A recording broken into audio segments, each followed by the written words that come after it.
ओशो का एक वचन आता है, आत्मा यानी भीतर का आकाश और शरीर यानी पृथ्वी। तुम्हारे भीतर दोनों का मिलन हुआ है, तुम क्षितिज हो। इससे उनका क्या तात्पर्य? बहुत स्पष्ट है। जैसे अपन एक घड़ा को समझे, माटी का घड़ा, निश्चित रूप से यह मिट्टी का बना है, लेकिन जिसको हम घड़ा कह रहे हैं वो वास्तव में क्या है? आप पानी किसमें भरते हो? मिट्टी में नहीं, मिट्टी जिस स्पेस को घेरे हुए है उसको जी।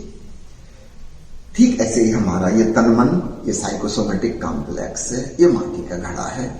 इस घड़े की बाहरी परत को तन कह लो तो भीतरी परत को मन कह सकते हैं।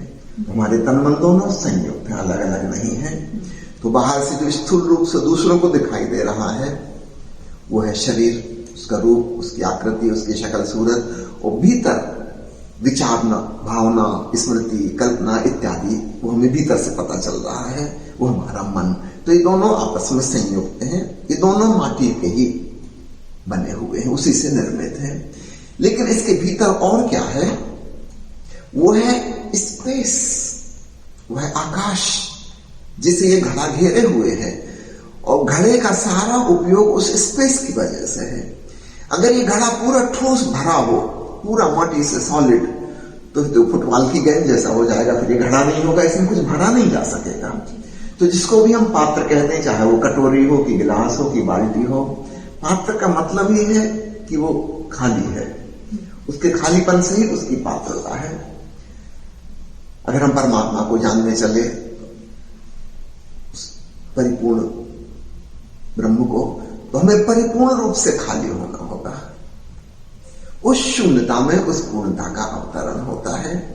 तो एक मनुष्य के रूप में हम दोनों हैं, घड़ा भी हैं और स्पेस भी हैं। लेकिन हमारा तादात्म्य उस माटी के घड़े से हो गया। उसमें भी फिर दो प्रकार हम समझ सकते हैं। ज्यादातर पुरुषों का तादात्म्य अपने मन से हो जाता है और ज्यादातर स्त्रियों का तादात्म्य अपने तन से हो जाता है। लेकिन कुल मिला के दोनों तन मन से तादात्म्य है। तो हम घड़े को ही जब अपना होना समझने लगे, फिर वहां से मुश्किल खड़ी होती है। हम भूल गए कि हमारे भीतर कुछ और भी है, और फिर जो भीतर है वही बाहर भी है। चलो घड़े की उपमा छोड़ के अपन एक मकान की उपमा लें। खाली जमीन थी पहले, फिर हमने कुछ दीवारें उठा ली, छत डाल दी। अब भीतर जिसको हम कह रहे हैं रूम, एक्चुअल वो क्या है? दीवारों से, छत से, फ्लोर से घिरा हुआ स्पेस है। हमने स्पेस पैदा नहीं किया घर बनाने में, स्पेस तो सदा सदा से था। फिर एक दिन ऐसा आएगा कि मकान पुराना हो जाएगा, जरा जीर्ण हो जाएगा, दीवारें गिर जाएंगी, ढह जाएंगी, क्या स्पेस नष्ट हो जाएगा? ना तो स्पेस का निर्माण किया गया और ना ही स्पेस नष्ट हो सकता। वो तो पहले भी था मकान बनने के, मकान बनने के बाद भी था। जब पृथ्वी नहीं थी तब भी था, और कभी पृथ्वी समाप्त हो जाएगी, किसी ब्लैक होल में समा जाएगी, तब भी होगा। वह अंतरिक्ष, वह गगन, वह व्योम, वह तो सदा सदा से है। मनुष्य के रूप में दो चीजों का मिलन हो रहा है। हम हॉरिजॉन की तरह, क्षितिज की तरह, माटी भी है और आकाश भी है। मिट्टी से, रंग रूप से, मन के विचारों से हमारा आइडेंटिफिकेशन हो गया, और हमारे आईडी कार्ड में वही लिखा रहता है कि शक्ल सूरत ऐसी है, थंबप्रिंट ऐसा है, नाम ये है, पिता का नाम ये है, रहने वाले फलानी जगह की एड्रेस ये है, फोन नंबर ये है। दूसरों के लिए तो यह उपयोगी है, लेकिन हम भी उसी से आइडेंटिफाइड हो गए। हम भी सोचने लगे बस यही मैं हूं। नहीं, सिर्फ यही मैं नहीं हूं, भीतर कुछ और है, उसको भी जानना है। वो मेरा वास्तविक स्वरूप है। ये घड़ा, ये मकान, ये दीवारें, ये टेम्पररी हैं। किसी समय ये नहीं थी और किसी समय ये फिर नहीं हो जाएंगी। तो अपने उस वास्तविक स्वरूप को पहचानना, इस तरफ इशारा है। क्षितिज में दोनों चीजें मिलती नजर आती हैं, पर सच पूछो तो कहीं मिलती नहीं है तो दोनों अलग अलग। तो ठीक ऐसे ही समझना, ये माटी की काया और वह आत्मा का आकाश, चेतन आकाश, एक्चुअली तो कहीं नहीं मिलते, फिर भी मिले हुए नजर आ रहे हैं। बड़े से बड़े चमत्कार यही है, जो नहीं हो सकता वैसा दिखाई दे रहा है। शंकराचार्य से तो कहते हैं कि यह जगत जादू जैसा है, बड़ा मायावी, जो नहीं है वो दिख रहा है। क्षितिज हम सबको दिखता है, हमको पता भी है कि नहीं है, लेकिन फिर भी दिखता है। एक इल्यूजन पैदा हो रहा है, कुछ ऐसा ही इल्यूजन मनुष्य के साथ के संग है। आप जब अभी उत्तर दे रहे थे, आपने कहा न स्पेस को हमने क्रिएट किया था, वो पहले भी थी, सेम वे न उसको डिस्ट्रॉय किया। विज्ञान भी कुछ ऐसा ही कहता है, energy can not be created, can not be destroyed. तो क्या इसमें कुछ लिंक है? Is there something common in this? बहुत महत्वपूर्ण सवाल आपने उठाया। निश्चित रूप से लिंक है। सच पूछो तो अध्यात्म और विज्ञान दोनों ही सत्य के खोजी हैं। हाँ, उनकी दिशा अलग अलग है। एक बाहर पदार्थ में खोजता है और दूसरा स्वयं अपने भीतर खोजता है। लेकिन वो माटी की दीवार चाहे बाहर खोजे तो भी आकाश मिलेगा, भीतर खोजे तो भी आकाश मिलेगा। तो ध्यान में हम अपने भीतर डूब के उस आकाश को जानते हैं। विज्ञान खोज करते करते फिर उस जगह पहुंच गया, वह विराट आकाश में जो ऊर्जा से ओतप्रोत है। जब हम भीतर जाएंगे तो यही बात हम कहेंगे कि भीतर एक अद्भुत रहस्यमयी जीवन ऊर्जा है। कोई उसे कुंडली नाम देगा, कोई कुछ और नाम देगा। रहस्यमयी जीवन ऊर्जा, एक मिस्टीरियस लाइफ एनर्जी, और उसका गुण चैतन्यता है, जागरूकता है। उसका गुण आलोक है, ओंकार है, दिव्य सुगंध है, दिव्य स्वाद है। ये उस ऊर्जा के विभिन्न गुण हैं। ये हमेशा से रहस्यदर्शी कहते रहे हैं।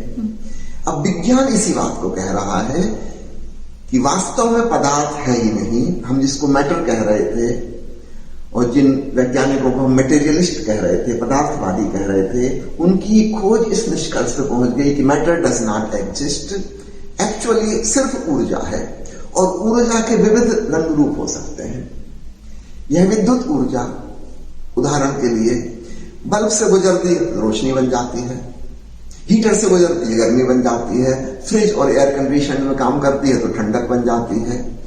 एक्सरे मशीन में यही विद्युत तरंगें एक्स किरण बन जाती हैं, इन्हीं से कैथोड रेस बन जाती हैं, इसी से चुंबक बन जाता है, इसी से मशीनें चल जाती हैं, मैकेनिकल एनर्जी बन जाती है। एक ही विद्युत ऊर्जा, उसी इलेक्ट्रिसिटी के शॉक किसी को लग जाए तो उसके प्राण निकल जाएंगे, और उसी इलेक्ट्रिसिटी से चलने वाला आईसीयू की मशीन किसी की जान बचा लेगी। क्या क्या गुण मौजूद है इस विद्युत ऊर्जा में।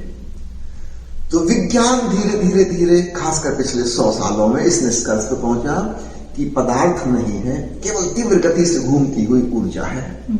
एक भ्रम टूटा, बाहर का इल्यूजन। यह भी बहुत बड़ा इल्यूजन था जो विज्ञान ने तोड़ा कि केवल ऊर्जा है, और ध्यान ने भीतर का भ्रम तोड़ा। भीतर एक भ्रम था कि मैं हूं, अहंकार। जब खोजने जाओ तो कहीं नहीं मिलता। मैं कौन हूं की खोज करो, मैं मिलता ही नहीं। हाँ, एक दिव्य ऊर्जा, एक डिवाइन एनर्जी मिलती है, और वही एनर्जी किसी भी प्रकार से अनुभव की जा सकती है। कोई व्यक्ति बहुत संवेदनशील है, कानों से संगीत का प्रेमी है, उसे भीतर वह ऊर्जा ओंकार की, अनाहत की ध्वनि के रूप में सुनाई देगी।